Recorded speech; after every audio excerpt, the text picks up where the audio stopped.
ತೋಟ ಈ ಕನ್ನಡ ಪದದ ಅರ್ಥ ಮತ್ತು ವಾಕ್ಯ. ತೋಟ ಅರ್ಥ ಗಿಡಗಳು, ಹೂಗಳು ಅಥವಾ ಬೆಳೆಗಳನ್ನು ಬೆಳೆಸುವ ಸ್ಥಳ ಅಥವಾ ಉದ್ಯಾನ.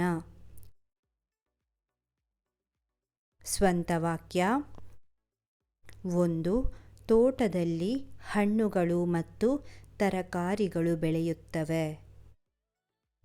ತೋಟದಲ್ಲಿ ಹಣ್ಣುಗಳು ಮತ್ತು ತರಕಾರಿಗಳು ಬೆಳೆಯುತ್ತವೆ.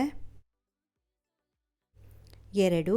ತೋಟದಲ್ಲಿ ಕೆಲಸ ಮಾಡುವುದರಿಂದ ದೇಹ ಮತ್ತು ಮನಸ್ಸಿಗೆ ಒಳ್ಳೆಯ ವ್ಯಾಯಾಮ ಆಗುತ್ತದೆ.